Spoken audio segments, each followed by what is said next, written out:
Yeah. I love my HBCU. And boy, I love it, love it. I love it, love it. I love my HBCU. And man, I hope my team they won. Yeah. I hope my team they won. Yeah. Man. I hope my team they won. Yeah. I hope my team they won. Yeah. I tune into the HBCU Sports Lab to see if my team won or lost. If they lost, I'm quiet as a mouse. But if they won, keep tab. I'ma do the dab, yeah. Dr. Cavil, he know what he be talking about.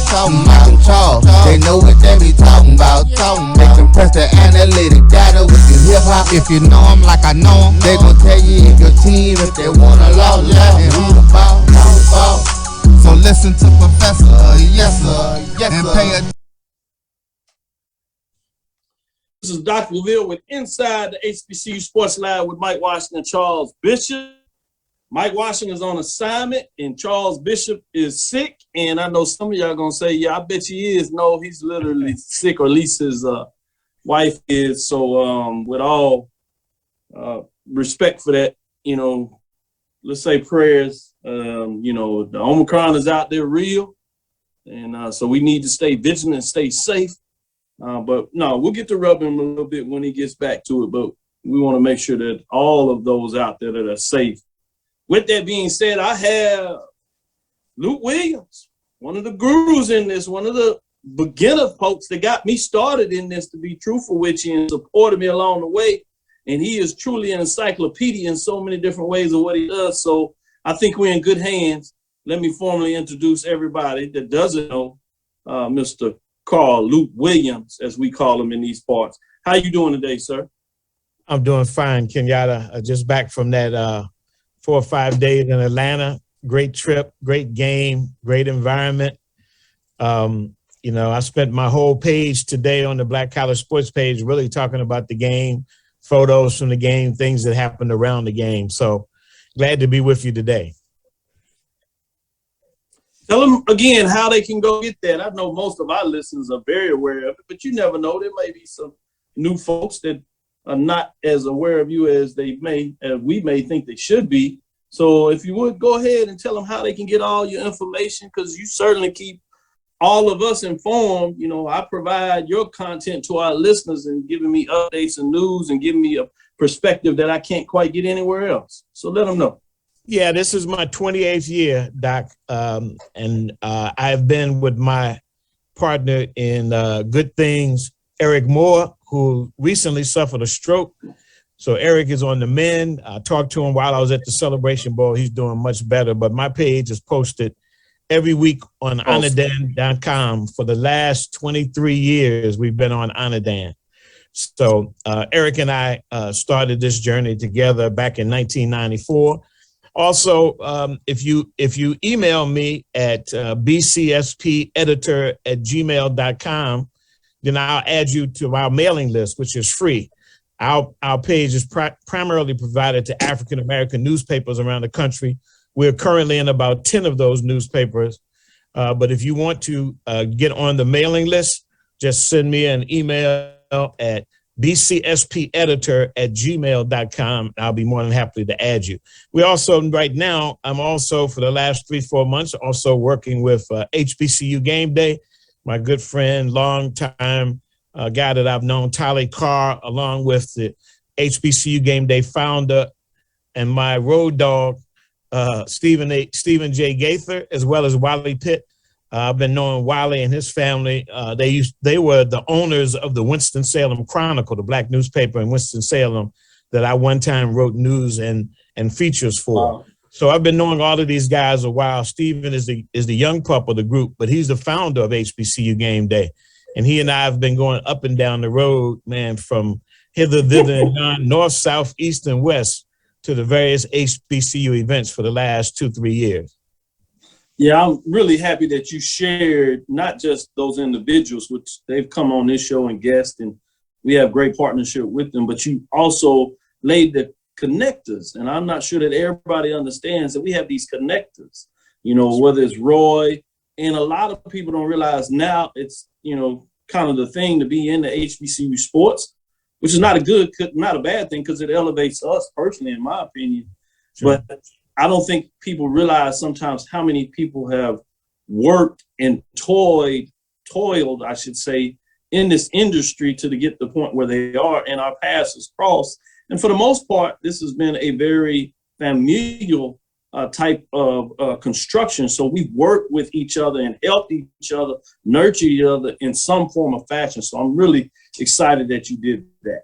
Welcome to episode 223 of Inside the HBCU Sports Lab radio show and podcast, the show that's covering the sporting HBCU dash for all things HBCU sports, from institutions large and small, from the NAIA to the NCAA. We share insights and information on the HBCU sports culture, HBCU athletic aesthetics to facilitate the story of HBCU athletic programs and the business of HBCU sports. I'm your host, Dr. Kenyatta Cavil, along with my co-hosts, Mike Washington and Charles Bishop. As I said at the beginning, and just to re-announce for those that logged in, Mike Washington is on assignment trying to take care of business, and Charles Bishop is getting healthy, if you would, in terms of making sure that his family totality is healthy. So let's keep him in prayers.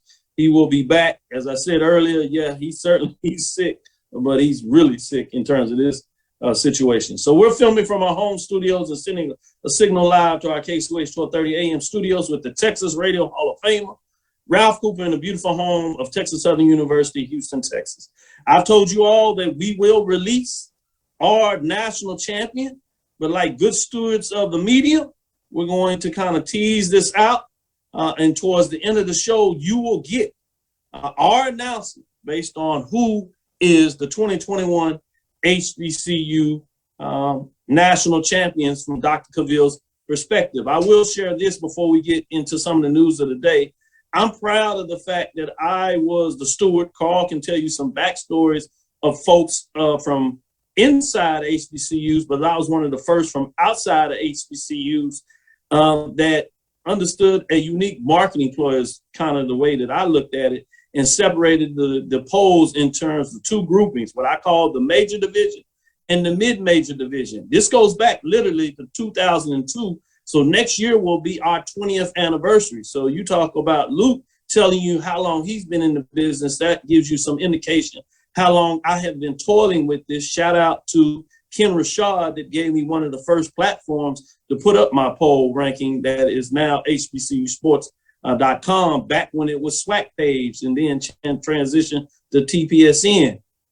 You talk about Eric Moore. He was also another platform that allowed me to put my poll on that platform.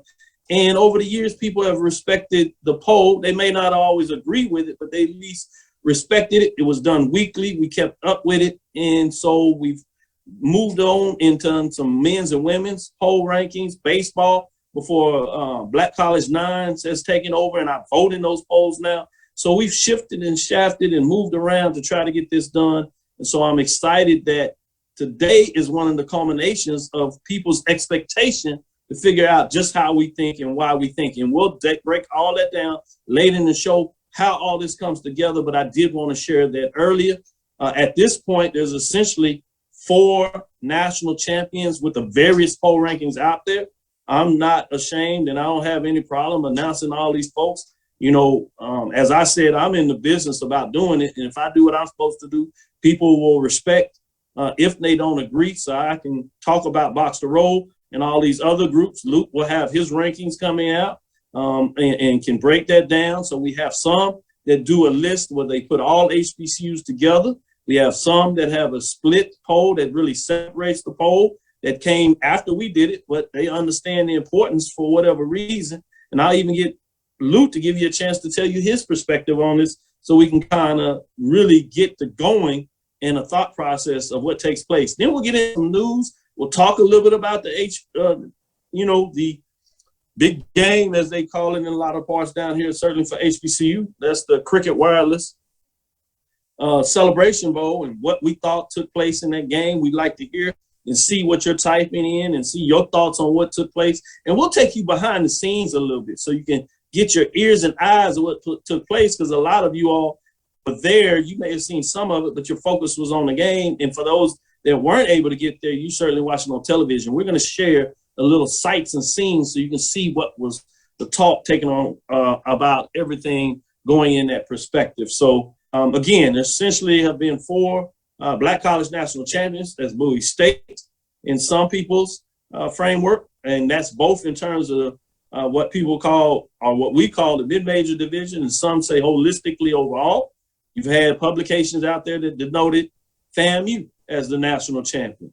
Others have noted Jackson State as the national champions, and obviously some have noted South Carolina State. We're going to tell you what we think and why, and so you'll get a final little knock and check mark, if you would, based on us, because I think we're one of the last to do it, but that is on purpose. You know, we're meaningful in terms of what we do, and again, we don't always have to be first, but we're going to be substance in what we talk about. So with that being said, let me go to you, Luke, and talk about, as we did on Sunday, how do you come up with your framework? You don't necessarily have to say who you have, or you can share it if it's pertinent in terms of who you see as the national champion at the time. But at least before you do that, give us the framework of how you come down with it. Well, like you, Kenyatta, when I started my sports page back in 1994, I had all of the teams that, what you say holistically, I was doing a ranking regardless of whether they were 1AA or Division II. And I used to have this discussion when I started. Not long after I started, when HSRN came on, and a couple of the guys that they are no longer with us, may they rest in peace, is Wallace Dooley and LeCount Conaway. They both started working with HSRN. And when they unveiled that national platform, they specifically wanted to separate the two.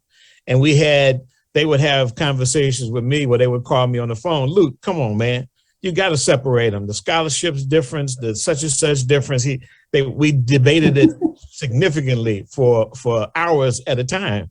And I said, listen, I respect what you're doing. I'm not against what you're doing. I mean, but if you want to separate them for right now, I respect that. So to speak, to each his own.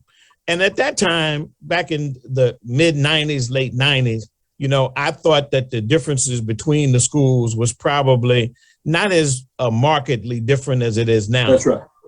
So only in the last, I would say 5-6 years have I decided to, as this difference between the two became, I thought, more and more pronounced, and even as little as 5 years ago, when Winston-Salem State went to the Division II national championship, I had them as the national champion, because they vanquished, and this has always been my criterion.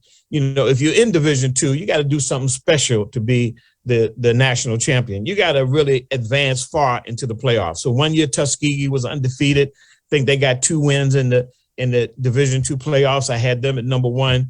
Winston-Salem State, again, I said when Connell Maynard was there, I went to the national championship game. It's not long after that I said, that I'm actually going to separate them. So the last 3 or 4 years, I've been doing a top 10 for both Division II as well as I call it Division I. You call it the mid-major, same thing as Division I. That's the FCS programs. And the Division II, NAIA, the Langstons of the world, the Edward Waters. I've had Langston in the top 10 in the Division II. If we were doing one poll, we really wouldn't do it. And one of my very good friends, Roscoe Nance, again, who may rest in peace, the legendary journalist that covered the SWAC as well as the NBA and international soccer for USA Today.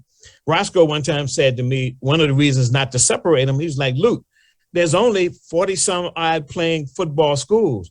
If you're going to do 10 and 10, you're going to have to rank 20 of the teams. That's a lot of teams, if you're doing a top 10 to be ranking out of 40. Half of the schools would get ranked. And if you do that, and that's the case even now, some of the teams could have losing records, as opposed to the putting them all together. So if there's one thing Roscoe was opinionated. he had his opinion about all things sports, all things politics, all things social. And he always would do it in such a respectful way. We love him to death. I just had a memorial service for him out of Montgomery that I spoke on this past Sunday before the Celebration Bowl. But anyway, so that's what I do. That's how I do it, and I've explained to people, I don't consider the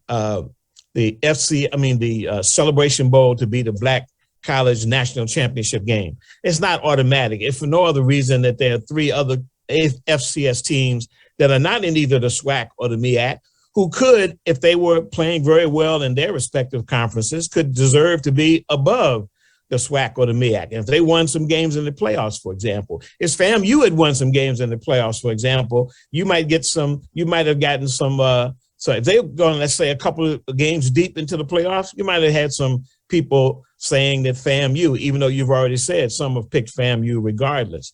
So that's how I do it. I do a Division I and a Division II. That's going to come out next week on my sports page, which comes out next Tuesday. Nice. Great tease in terms of that. I really appreciate the way that you talked about breaking down how over a period of time the delineation has changed. And I think for those that really follow this and like to understand, what we're referring to is at the FCS level, the scholarship maximum that you can go to is 63. At the Division II level is 36. At the NIA is 24. But even 20 years ago, people don't realize that a lot of the schools in the MEAC and SWAC were not even close to the maximum number of scholarships. Exactly. Most of them were doing maybe 50 some. That's on the high end. A lot of them were just doing 40 something. Yeah. And so for those Division II schools that were doing close to 36, that differential in terms of scholarship wasn't as big. I can tell you now, even Valley, in terms of next year, will be at full scholarship. So everybody in the SWAC is at full scholarship. And I can give you some of the reason that took place. When you've seen the transition of FCS programs, really 1AA, when they started having the ability, when they changed that nomenclature to 1AA to FCS and FBS, and you started seeing more of these FCS, FBS matchups. One of the criteria for a lot of schools that were choosing to play FCS programs, that they had to have the maximum, or really near the maximum number of scholarships for the win to count towards their bowl eligibility. Right. So it became important for the FCS programs to get as close as the 63 as possible if they wanted to play and continue to play those money games. Now, that's a whole different conversation, because people know how I feel about the money games, but I at least want to give you these little individual nuggets and roadmaps to let you know how things transition and why we need to know the history. We can hold on to it, but why some things must change because society and the cultural components of it change. So I thought it was important to share that. We're going to hit this break and we'll come back on the other side and give you some news, give you some insides of the Celebration Bowl. And again, stick with us, because we will release before the end of the show our national champion. That's Dr. Cavil's national champion. That's the major division. Remember, we've already released the mid-major division, which rightfully so went to Bowie State. And for me, a lot of the reason was that classification, but I thought it was important to make sure mid-major programs or Division II programs, as you said, were able to get their shine. And I thought a lot of times great seasons were not being represented enough, because some people thought that the major division FCS programs were having great seasons, even though they may have a couple of more losses.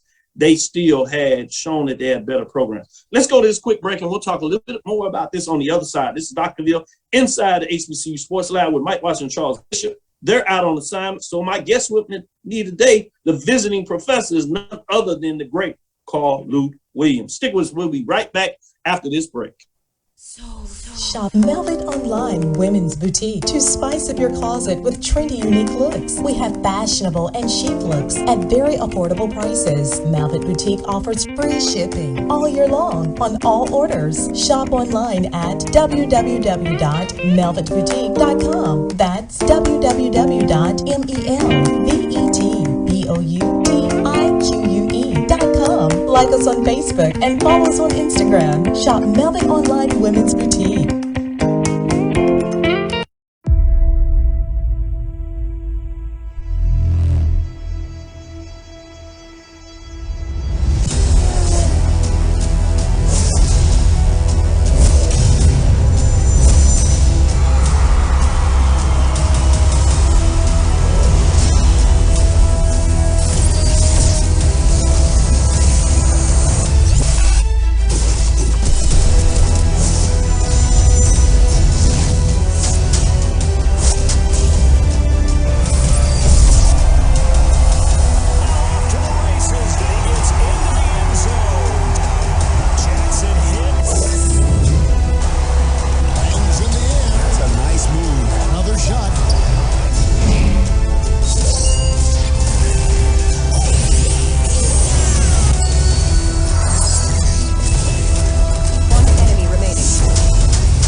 From novice to aficionado, find yourself here. High-quality cigars plus personal customer service with Slow Burn. Visit our website, www.slowburnwaco.com. Slow Burn is Waco's only mobile cigar lounge featuring a meticulous, curated collection of premium cigars. It's more than a mobile lounge. It's an environment and an experience rich in history, luxury, and personality. An elegant extension of any celebration occasion. It's the perfect escape and meeting place, a space where you can relax or enjoy a shared passion. Have Slow Burn plan your next big event, or before you are planning to celebrate your win over your athletic rival, you can shop our collections at www.slowburnwaco.com. But if they want to tab, I'ma do the dab, yeah. It's the analytic data with the hip hop. If you know them like I know them, they gon' tell you if your team, if they want a law left, and who the ball. So listen to Professor, yes sir, and pay attention as he gon' do the. This is Dr. Ville with Inside the HBCU Sports Lab with Mike Washington, Charles Bishop.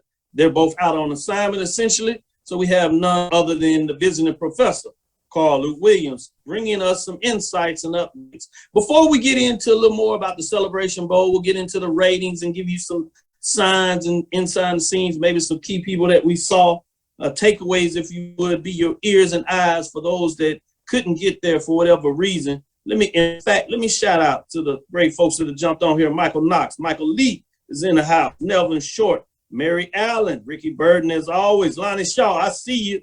Bobby Knight, the White Moore, Chuck Hunt, always doing his thing. G. Boom Holly is in the house. John Jenkins, Roderick, Byron Page, Dr. Holmes. Congratulations to you and your family, Odell Benders, and that's in terms of his father getting inducted into the SWAC Hall of Fame.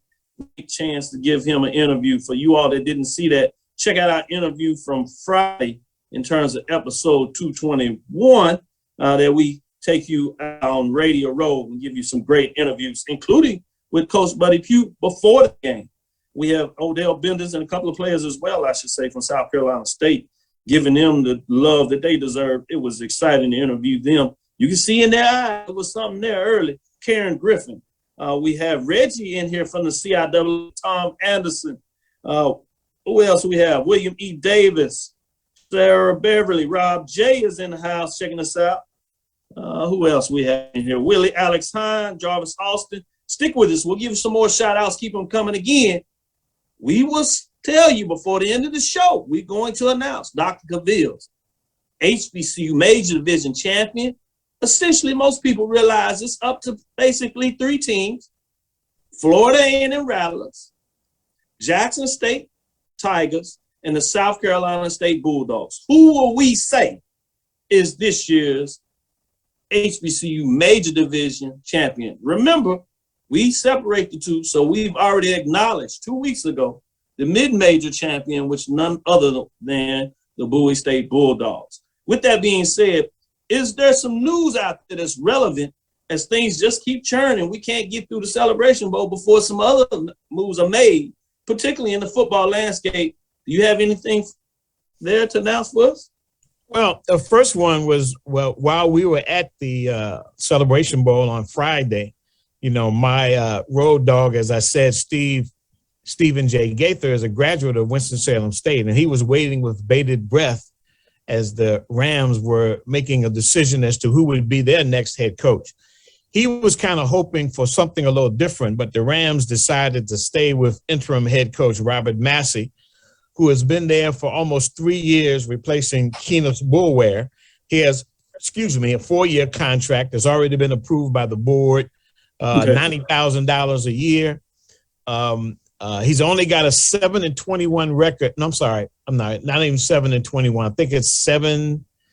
I've forgotten. I put it on my page and I don't have it in front of me, but he's has a losing record. And one of the things that Steve mentioned in his story is that all of the previous coaches, the 4 previous coaches at Winston-Salem State, all 4 of them won multiple championships. And that goes back to Keenus Bullware, who Massey came in to replace. It goes back to Pete Richardson. It goes back to Bill Hayes, and it goes back to Kermit Blunt. So he's got a task in front of him. Before Bowie State won the last 3 CIAA championships, Winston-Salem State was a perennial player in the championship picture, always representing the South Division. So Robert Massey has a big job to get the Rams back into that. They've kind of fallen off over these last 3 years. So that was one big news. And probably the latest breaking news that just happened sometime today was down at Tuskegee University. And what happened was Tuskegee actually did not announce that Willie Slater, their longtime coach, I think he'd been there 13 years, was stepping down as both the coach and the athletic director. And surprise, surprise, they announced today that the new coach and athletic director is none other than former Miles head coach and athletic director Reginald Ruffin, who is now moving over from Miles to Tuskegee. He formerly worked under Coach Willie Slater at Tuskegee, but now he is going from Miles to Tuskegee. He had actually, in his 9 years, I think it was, at Miles, established himself as the power in the SIAC, particularly in the SIAC West. They dethroned Tuskegee. They've beaten Tuskegee, I think it's 3 of the last 4 years, and he's coming back to Tuskegee. And if I'm not mistaken, Doc, I think he's a graduate of Tuskegee. So he's kind of coming home after going and establishing himself at Miles. And from the standpoint of SIAC, it couldn't be a better move for Tuskegee to be bringing the man who's dominated the conference over the last half decade while he's at Miles. Yeah, that's interesting to make sure that he can bring Tuskegee back to relevance. A huge historical program, as all those that follow HBCU know. Some of the new folks that come on board, they have the most wins out of HBCU. To give you some indication in terms of history, a lot of championships, firstly early, and then about a decade ago, they were one of the schools that was similar to Winston-Salem State and Bowie, where they were cutting that edge and pushing for a national championship. They had the benefit at that time that they would at least play Alabama State regularly in the Turkey Day Classic. So they had a head-to-head matchup that they could get some edge on the FCS. And then oftentimes they would also play Alabama A&M. So that was fascinating during that era, which was one of the reasons at that time why I decided to split the 2 divisions. So we'll talk about that a little more. The other announcement I wanted to maybe get your thoughts on is announced today also in terms of the Hall of Fame game with Winston-Salem State that you just talked about with the head coach that they'll play in the 2020 Black College Hall of Fame Classic. They haven't announced who they will play against yet, but that's out there with Massey leading the way. So that's fascinating to see what that might look at. Any thoughts on that for you? No, in talking about those 2 programs, Winston-Salem State and Tuskegee, both of them were former dominant programs and looking to return to that dominance, and funny with Steve is bummed out on Friday from the time that Massey was announced. He was hoping that they would go in another direction. And let me tell you who were some of the candidates. One of them was Terrence Graves, the man who replaced Broderick Fobbs on an interim basis at Grambling before they hired Hugh Jackson. Terrence Graves is a Winston-Salem State. He's a Winston-Salem State grad, and he played for Pete Richardson at Winston-Salem State and eventually coached with Pete Richardson at Southern. So there were many who wanted him. Another name that was thrown into the hat was Torrey Woodbury. He is an NFL scout, former quarterback for Winston-Salem State. Some were saying that they wanted him to take the job. They kind of wanted a new face. They wanted somebody that could bring a new perspective. Massey has been there for 3 years. If you include the pandemic year that they didn't play in the 2020 season, he's really been there 2 seasons, but 3 seasons total. And Winston-Salem State, Winston-Salem State, Fayetteville State is the big battle in the CIAA West. They have been the 2 champions from the CIAA West over the last 10 years. No one else has won a championship. Maybe in that time, Shaw won one championship.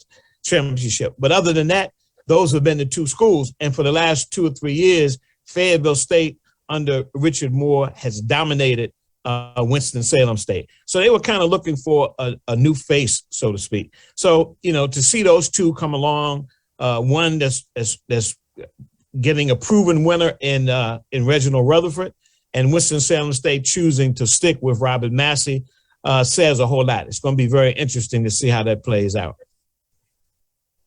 Yeah, one thing that's intriguing to me is the number at the Division II level, how the public institutions have dominated that space outside of, like you said, Tuskegee, and most recently in the SIAC, Miles College. But in the CIAA, it's been public institutions, and obviously you have Albany State, what they've been able to do. And when you really go back a little further, that Fort Valley State. So intriguing to me to see what that looks like and how that may churn during the years. Let's get into this next break, and we'll come back and we'll talk a little bit more about the Celebration Bowl, and then I'll let you get your comments in when we come back after that break. Stick with us again.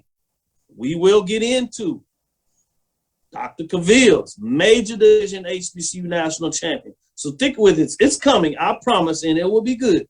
You'll want to wait and you want to hear what we have to share with you, because we got a nice little treat for you before the end of the show in terms of what that would look like. Stick with it. We'll be right back after this break, and we'll take you inside the big lights, all the things that you want to hear about the 2021 Qriket Wireless Celebration Bowl in the Mercedes-Benz Stadium. You've heard a lot of stuff coming up. There's sellouts and all these kind of things. But we're going to bring you some more. Stick with us. We'll be right back after this break. It's never too early to plant the seed, to share the tradition, and instill a sense of pride in your HBCU with your little ones. HBCU Pride and Joy Children's Boutique helps you share your school spirit with a wide selection of adorable kids apparel and accessories officially licensed from your favorite HBCU. Visit hbcupridejoy.com and follow us on all social media at HBCU Pride Joy on Facebook and Twitter. This is Carlos Brown, letting you know that we're on the move. You can now catch the Carlos Brown Show beginning this July on the Black College Sports Network each and every Saturday from 11 to 1 Eastern Time. That's 10 to 12 Central Time. Same time, new place. On Facebook at the Carlos Brown Show and Black College Sports Network. Online at www.mybcsn.net, and on the BCSN app, available on Google Play and the Apple App Store. For 200 years, Montgomery, Alabama has been making history by people who had the courage to stand up for change. Today, this riverfront city has been reborn, embracing the past and looking forward to the future. From the National Memorial for Peace and Justice to the stage of the Alabama Shakespeare Festival, this is where history was and is made. We are proud to call Montgomery home, and together, we can be the change. Press the analytic data with the hip-hop. If you know them like I know them, they gon' tell you if your team, if they want a law left, and who the ball. So listen to Professor, yes sir, and pay attention, cause he gon' teach a lesson. This is Dr. Cavil with Inside the HBCU Sports Lab with Mike Washington, Charles Bishop. They're out on assignments. We have none other than the visiting professor, Carl Luke Williams. We're going to get into the sights and sounds of the 2021 Qriket Wireless Celebration. Before that, did you have any final thought that you want to put on some of that other news that was out there? Yeah, I was just mentioning when you said that Winston-Salem State will be playing in the Hall of Fame game up in Canton, Ohio. I was just saying that's putting a lot of pressure on Coach Massey. Now he's had the interim tag removed. He's going to go into a big national high-profile game. It's going to be a real test of him. And look, one of the things they're saying at Winston-Salem State that they have not done in the last couple of years is recruit very well. They have not kind of resupplied on the talent level. And maybe it was because he was just an interim and nobody wanted to commit while he was just an interim, knowing that he could recruit them today and a new guy could come in tomorrow, and change up everything. Exactly. So now that he's the head coach, let's see what he does, see how he lines them up, how he signs folks, come February for the signing day, see what kind of class he brings in to try to resupply the Rams with some talent. We'll see. That's good. It's a good thing that he's now out of that interim job and he's now the permanent head coach.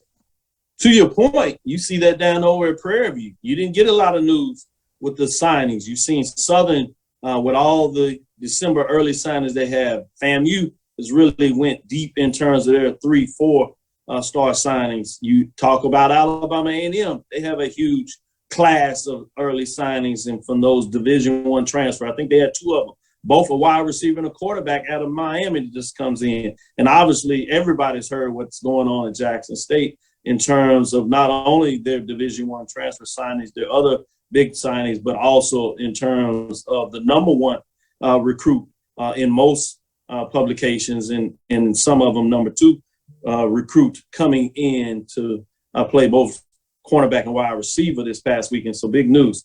With that being said, let's get into this 2021 Qriket Wireless Celebration Bowl. I do want to talk about these ratings and give some people some breakdown on that. But before we get too far into that, I want to know what was some of the sights and things that you saw. What were the big news or things that really caught your eye in terms of the Celebration Bowl?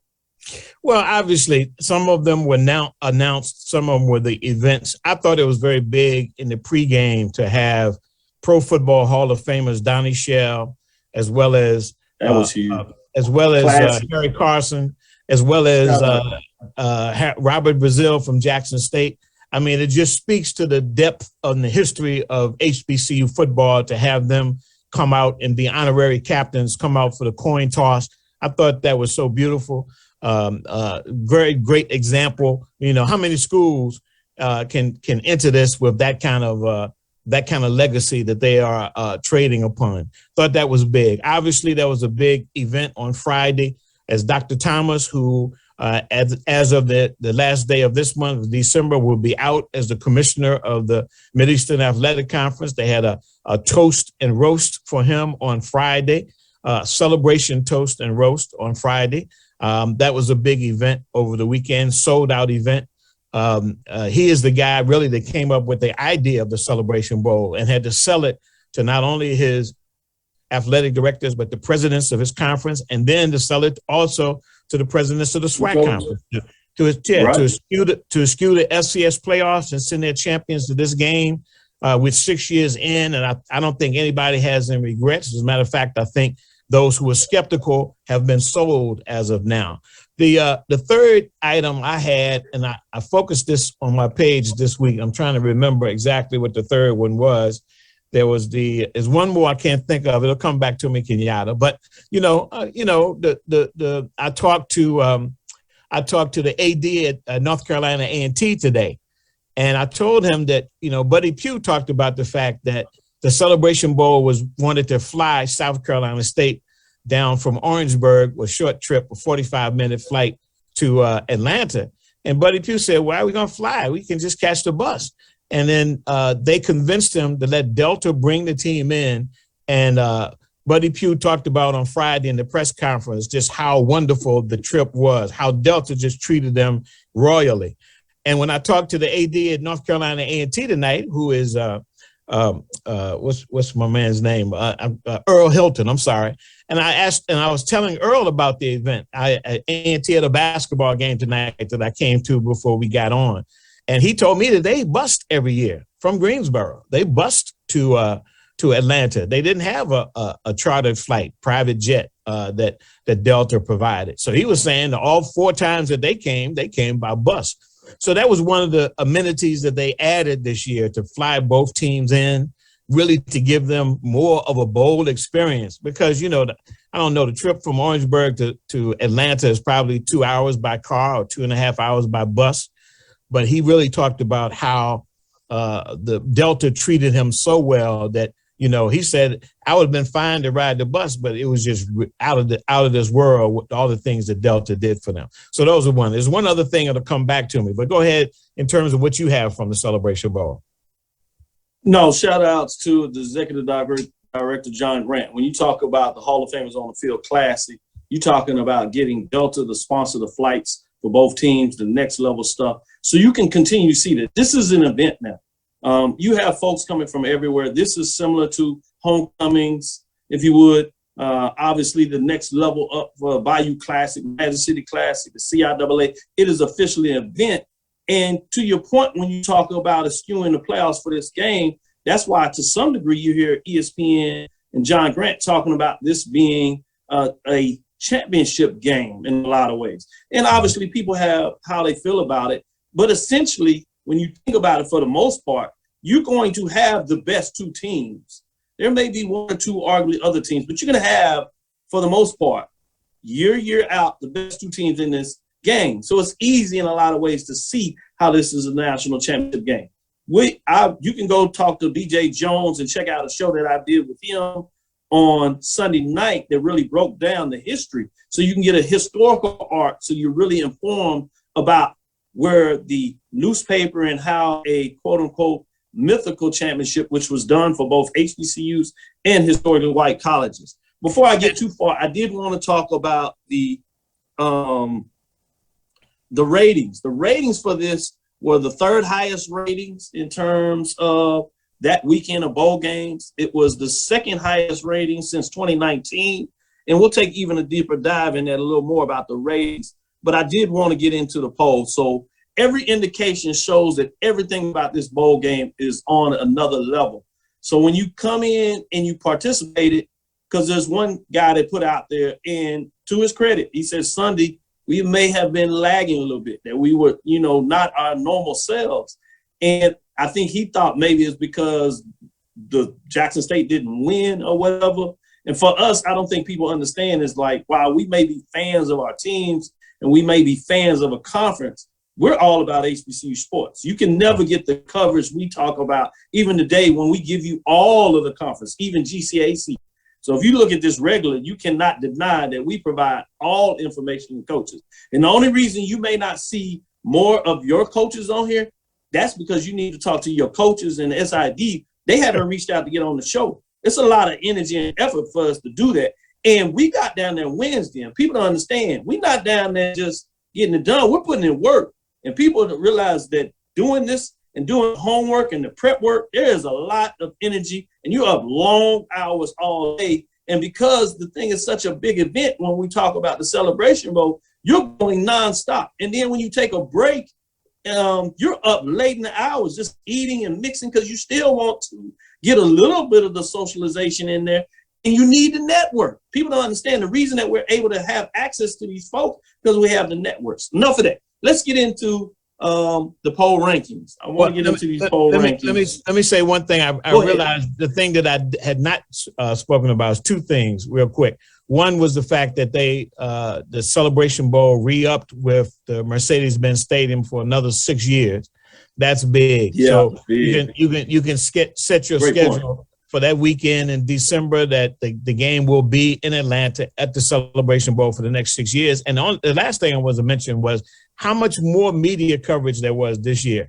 There's been plenty of room in the press room downstairs on the field level and upstairs. It's been, it was like it could have been 10 of us up there a couple of years ago. And like, what Mark Gray said, it says reporters masquerading as empty seats in the press room upstairs. But this year, it was very full. Everybody was there. USA Today. I was sitting next to a reporter from The Athletic. Of course, the Undefeated was there. So if there's so many that are now feeling the heat, the buzz of HBCU sports, and I would attribute a great portion of that to one Dion coach Prime Sanders. He has really moved the needle.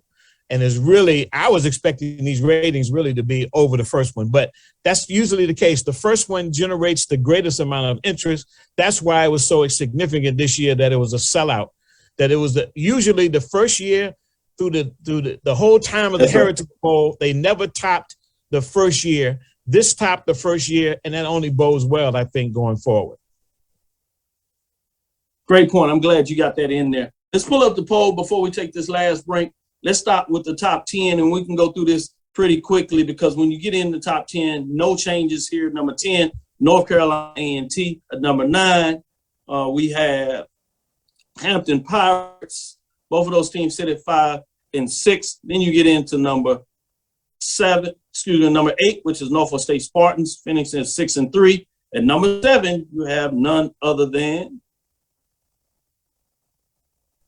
Alcorn State Braves, finishing the school season at 6-5 there in terms of what they were able to get done. And then you have at number 6, you get back into it with North Carolina Central as they finished the season strong in a lot of ways with the big victory, sitting at also 6-5. Let's get into the top 5, if you would, as we get things going. Number 5, A&M Panthers stay at the number 5 spot as they continue on. At number 4, we have none other than Alabama A&M, the Bulldogs. Well, let's get in this break. We'll come back and we'll give you the top 3 to give you a little more as we tease it out. We're going to finish up with the top 3 teams and let you know who is number 1. We'll come back after this break and give you who ultimately will become Dr. Cavil's 2021 Major Division champions. Stick with us. We'll be right back after this break. Sugar Chateau Desserts is a specialty bakery located in the Charlotte, North Carolina metro area. We will create delicious and one-of-a-kind treats for any occasion. Sugar Chateau is currently shipping cakes in a jar, offering a variety of different flavors in a single-serve container that can help you celebrate in accordance with social distancing. Place your orders today by calling 803-526-7895 or visiting sugarchateaudesserts.com. Are you hungry for authentic Caribbean food like jerk chicken, oxtail, red snapper, shrimp, tofu, and rasta pasta? Well, find your way over to Mango's Caribbean Restaurant, 180 Auburn Avenue, right next to Royal Peacock in downtown Atlanta. Them belly full, but we hungry. Mango's Caribbean Restaurant, open daily from 11 a.m. to 10 p.m. And on Friday and Saturday, we're open till 4 a.m. Come to Mango's and put some spice in your life. So we've got a good thing going. Mango's Caribbean Restaurant, 180 Auburn Avenue, right next to Royal Peacock in downtown Atlanta. For more info or directions, call 404-698-3992 or log on to mangoscaribbeanrestaurant.com. For instant coupons, text MANGOS to 313131. Tell your mama hungry, papa hungry, brother hungry. Mango's Caribbean Restaurant, authentic Caribbean cuisines. Open up the door, tell your mama hungry. Press the analytic data with the hip hop. If you know them like I know them, they gon' tell you if your team, if they wanna law, and who the ball. So listen to Professor, yes sir, and pay attention, cause he gon' teach a lesson. This is Dr. Cavil with Inside the HBCU Sports Lab. Let's finish with the countdown. I think as you see with this guest, it probably shouldn't surprise you, but let's do the formalities. At number 3, you have Florida A&M Rattlers finish off the season at 9-3, 7-1, 2 first place votes. At number 2, you have the Jackson State Tigers 11-2, 8-0, 5 first place votes, 121 points. They were defeated by the number 1 team, South Carolina State Bulldogs, 7-5, 5-0, and that was in the Celebration Bowl, 31-10, as the Bulldogs get it done. And we have none other than Coach Pough right here to accept and be acknowledged as the 2021 Dr. Cavil's Major Division HBCU National Champions presented by slowburnwaco.com. This is the first title under Coach Pough for this award. His legacy is second to none. The Bulldogs champion of the MEAC defeated Jackson State Tigers, as I said, of the SWAC 31-10 in the 2021 Qriket Wireless Celebration Bowl in the Mercedes-Benz Stadium in Atlanta this past Saturday. South Carolina State Programs is a historic program recognized with 8 HBCU national champions, 1976, 1977, 1981, 1982, 1994, 2008, 2009, and now 2021. Welcome to the show, Coach Pough. Hey, Dr. Cavil, how are you today? I'm doing well, doing well. Congratulations. How you feel, man? I know you got all the confetti already. Yeah, we can hear you, we can hear you, Coach. Coach, congratulations. Thanks so much. Hey, Luke, how you? I'm doing fine, man. I didn't get a chance to come down to the post-game press conference, shake your hand, and offer congratulations, but I'm sure you know I was right there with you. Big win, man. Great win. My first question would be how do you place this one in the other big wins that you had? Where was this ranked?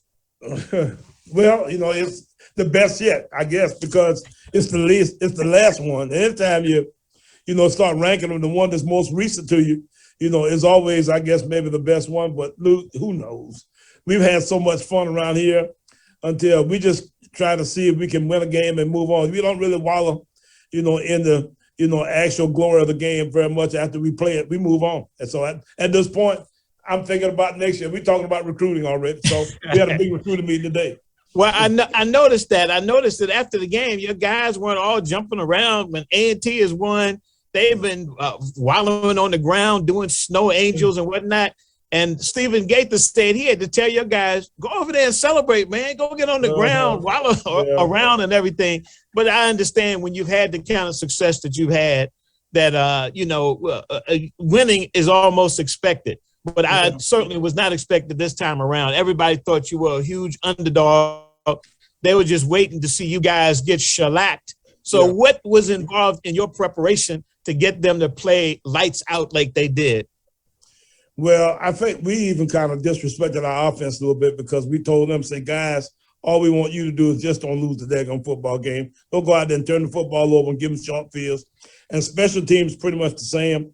We told them, say, hey, don't let them return a punt. Don't let them return a kick. Don't do something crazy, get a punt blocked or something of that nature. If we don't necessarily give them some kind of, unusual kind of score that way, then we didn't think they could really do much to our defense. And lo and behold, the second time they get the ball, they drove right down the field and scored on us. So I was worried because we were ugly on offense. I mean, we didn't have any sign of life at that time. We go into the middle of the second quarter. Let's face it, we hadn't done a thing. And, it was not pretty. So at that point, we got our defense to make a play for us. Actually, the guy who made the play for us was the punter because that kick that he made, and if we had blocked it just right, we could have actually run that thing for a fake punt. But you know what? We were better off with them having it because they got they gave it to us a lot closer to the goal line than our offense could have gotten it at that point. So we get down there, we get the ball at the 5-yard line, we get it in by some grace of God. And at that point, then we're going about the task of kind of getting ourselves kind of righted a little bit. But let me tell you, up to that point, man, I was worried. I really was. Was there any thought, and I know, Kenyatta, don't let me hog all the questions. Was there any thought at the break? No, go ahead. Go follow up. I'll jump in there. You're doing a great job. Was there any thought at the break of pulling Corey, of pulling Fields? No, we didn't have anybody else because our second team guy was not even there. He had another issue. We had 2 or 3 guys that didn't play in the game because of different kinds of university-style kind of issues, for lack of a better way of putting it, okay? But they didn't play. So in that particular case, the next guy we had was our 3. So the only thing we could have done at that point was go Wildcat. And we couldn't run the football, so it wasn't no way in the world I was going to go to a formation where they knew that we were going to run the football. It was almost what they did when they got over in the middle of the third quarter and they pulled their back and went with the empty formation, excuse me, where they only just had the 5 receivers out there, no running game. At that point, I said, I could go over here and have a seat. Because I knew that we do that against our defense a lot. And let me tell you what, when they get a chance to know you're going to throw it and can really run to you and try to doggone tackle you, let me tell you, boy, this is a problem. It is a problem. Well, that young boy, the young Sanders, was running for his life the whole day. And listen, I've talked to you about this many times. South Carolina State is known for its defense. It's Deacon Jones, Donnie Shell, Harry Carson, as well as many others, Darius Leonard. And you said, I've asked you before, how do you get these defensive players out of South Carolina? They come with a different little edge about them. But your guys, it seemed, played with an edge. They were quicker. And I don't know, I was wondering, do you favor quick linemen as opposed to the big, bulky hole pluggers, so to speak? Yeah, for sure. If you go back and take a good look at that film, and today I had a good chance to really go through it pretty good and look at our defensive line against their offensive line, against Jackson's offensive line. Their offensive linemen weren't nearly as athletic as ours. Those guys were so big until they kind of slopped around a little bit. So we beat them up pretty good in the offensive front, which took away their run game. Now, they can pass pro really well, but at the same time, if you've got to actually do something that's going to cause that's going to need a little bit of quickness, then they can't do it. So we'll always say, you don't ever see South Carolina State with a big fat team. Now, we'll have a guy in a position because we've gotten down to a spot where we don't have a choice. But in a situation where if we can get a little thinner guy, who's got a little bit of athleticism about him, then that's always our style of play. I got one. Let me. Sure. Go ahead. In terms of I'll come back. Jumping Okay. in there in terms, we came with you on that Friday, and we had you at Radio Row. You had your defensive stalwart. Talk about those young men and what they do special in terms of those that we interviewed on Friday. I'm thinking who you had. You had your cornerback there and your defensive lineman. Young man that you Kobe, said, hey, hard. Yeah, you had the Kobe Durant. Yep. You had the defensive lineman 34, Jablonski Green. Green. Jablonski was really, a man amongst boys out there. So he was the guy that caused about half of it. Well, Patrick Garboat did also. Both of the defensive ends were really good. And both guys are smaller guys. Well, actually, Jablonski is a 280-pound guy. He just doesn't look it that way, and he's athletic. Yeah, he carries it really well. Yeah, but the Kobe played really well, and so he kind of took away, either 7 or 10 or from time to time from them, so they didn't have, an opportunity to get into big plays in the passing game. And then we had a great pass rush with those guys, and we got some pass rush with our linebackers too, because B.J. Davis 5 played a big game for us. He really ran around and made a lot of plays for us, but all those guys are just smaller, athletic guys. You're just so much better off. And when they say it's the dog in you, it's how bad you are. It's the inside stuff. That's what makes the difference in these guys. And so you can pretty much bet that anytime, these guys are on the field, there's no fear there, and they're going to always run like heck to the ball. And the only thing that actually slows them down is putting them in conflict of some sort, putting them in a situation where they got some doubt as to where they're going. But if they feel like they know exactly, where they're headed, and they got a pretty good beat on what they're trying to get stopped, then let me tell you, they are really, really good.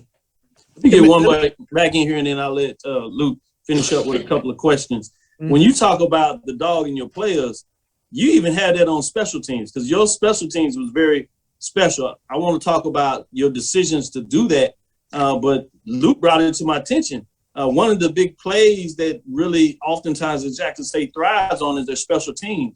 And it looked like they may have gotten that play, but then your kicker comes in and makes this beautiful tackle. I didn't even realize it was the kicker because he was so far up the field. Usually it's the last person, even though he probably saved the touchdown because that hole was splitting in there. But the athleticism he had in his tackle was something of itself. Talk about your decision, that young man, and then your decision of what you decided to do in your kickoff game. It was similar to what we saw Southern do against Jackson State. It was pretty effective. Well, the decision was that he knew that he was supposed to punt the ball out of bounds. And in a case where if you punt it out of bounds, then you don't have to worry about tackling the guy, because the guy can't get the football and run with it. But because he tackled the ball in, because the ball was punted in bounds, and he knew that he better get his butt on and tackle that guy, because I told him, I said, if you kick this ball in bounds, your ass better be ready to tackle. I said, because we can't stop that guy, because he is fast as hell, and we fat cats we got out here ain't going to be able to stop him. So that's why he was running so fast, because he knew that if he didn't tackle that guy, he had to come back on that sideline, and I might knock hell out of him over there. That's funny, Coach. That's funny. That is funny. Beautiful. That's beautiful. Go ahead. Here's what I got for you, Coach. I came down to your homecoming game, and two people in your press box said to me, if Shaq Davis had the work ethic of a Darius Leonard or somebody, he'd be as good as any receiver in the country. Yeah. Well, he showed up for you on Saturday. Talk a little bit about Shaquan Davis. Well, yeah. Well, let me tell you, so everybody's got his strengths and weaknesses, Luke. And Shaq's got, first of all, he's got an unbelievable body. The guy, was blessed in a way where, he ought to be able to have a chance to go to the next level. But at the same time, nobody knows how hard it is for a guy to develop and actually get to the point where he can actually control that body. That's a big old body to be doing all the kind of stuff that he's got to do. So, yeah, it would be nice if he was better at this stage of the game, but he's got 2 more years. He's going to have an opportunity, I'm thinking, to, continue to develop. Our quarterback is a little bit inaccurate too. So you put those 2 ingredients together, you got a coordination that you got to kind of put together in a way where both guys got to get on the same page in some regard. So, yeah, Shaq's dropped some balls and hadn't played quite as well as I would like for him to play. Wolverine was a little more, I guess, dependable guy for us this past year, but Shaq's made some plays for us. And he came to the forefront in the game Saturday. So, maybe maybe that was his coming out party Saturday. Maybe next year. Yeah, good time to have it. Yeah, he had a great game and at a great time because we needed him at that point, and it worked out for us. But I love the kid, and I think that he'll be a great player for us down the road a piece. And the biggest thing I worry about right now is somebody talking him out of here a little bit before he needs to leave. He needs to play another year at least. And I think that would be a great for his development. But at the same time, you never know who's in these guys' ears at this point. And somebody will try to do something to him, that'll benefit them that might not be the best interest of his, in his overall development. Well said. Well, we're going to get you out of here. I know you're feeling just a little bit under the weather. We appreciate you taking the time out of your schedule to do that. But we would be remiss if we didn't give you the floor and allow you to say some thoughts or comments or maybe some thanks and kudos for whoever you would like to. So at this point, go ahead. The floor is yours. Well, thank you, guys. I appreciate y'all having me, first off. And, of course, the feelings that I had for all of the different folk that I ran into and was involved with at the Celebration Bowl. It was a wonderful, wonderful opportunity for us. And I can tell you that I had no idea, going in there, that we could be, that kind of football team under those kind of circumstances. But it was a lot of fun. And, I'm proud of what we did. And our fan base has been just out of their mind excited, about what's going on. So we look forward to, getting a couple of days off and trying to figure out exactly what we got to do from here and going to the next year. But at the same time, it's a wonderful time at South Carolina State University. We had all kind of great things to happen here for the last couple of days and in about a week or so. Everything from the president to our game. Our basketball team is starting to play really well. I don't know if you realize that. I hadn't heard whether they won or not.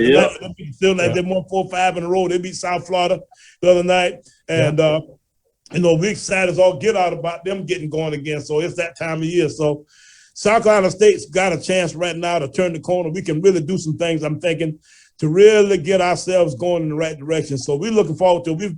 We think we've got a great young interim president. We are really excited about Alex Conyers and what he's putting in place to, run our university. So we look forward to seeing, exactly what all we can do to continue to develop and build on this momentum that we've created here, starting with football, starting with the president, starting with all the different kinds of things, that we've had here in the last couple of days. Well, hey, Coach, you're a big part of that, man. You're a big part of that. Congratulations. Much success. Hope you feel much better. Look forward to seeing you soon. Thanks, guys. We appreciate you. Hey, come to Orangeburg and see us sometime, guys. Absolutely. I'll do that. Certainly have a good reason to do it now. We'll find a way to get there. And we appreciate the invite. With that invite, you can count. We'll be there. With this, you're listening to Dr. Phil's 2021 Major Division HBCU National Champion head coach, Buddy Pough, getting it done for the South Carolina State Bulldogs. And as he said, congratulations to the president. Make sure you give our congratulations to him. Congratulations to you. And congratulations to the team and the fans, as well as the MEAC, because they deserve it. On top, getting it done, well-deserved. Adding this national champion to all the other 7, now at number 8. Coach Pough, you've done it. You put your hand in, and we appreciate you and your time so much. That'll do it for us. This is Dr. Cavil's Inside the HBCU Sports Lab. Thank you for listening to Inside the HBCU Sports Lab. Make sure you share our podcast with your friends and colleagues. I am Dr. Kenyatta Cavil, the Dean of HBCU Sports, coming from inside the lab in the College of HBCU Sports with Mike Washington, Charles Bishop. They're both out on assignment, so we brought in the visiting professor, if you would, Carl Luke Williams. Make sure you check out all his information. You can go to the Onnidan site. That's www.onnidan.com. Email him. Give him the email again, Luke, so they can get your weekly reports. bcsbeditor@gmail.com. bcsbeditor@gmail.com, and for free, we'll add you to the mailing list. Thanks for having me, Doc. Enjoy. Again, we want to. No problem. No problem. Thank you again, Coach. Again, we want to thank you for listening to Dr. Cavil's Inside the HBCU Sports Lab with Mike Washington, Charles Bishop every Tuesday and Thursday. We might take a break on Thursday for Christmas, so we'll get you that information, but we'll be right back with you. Follow me, Dr. Kenyatta Cavil, on Twitter, Facebook, and Instagram. That's DrKenyattacavil. That's Twitter, Facebook, and Instagram. Inside the HBCU Sports on Twitter. That's Facebook and YouTube at Inside the HBCU Sports Lab. We'll continue to move forward. We will talk with you soon. Lou? Thanks, guys. Enjoyed it. Look forward to it again. Hope to join you again soon. No pleasure. Dismiss.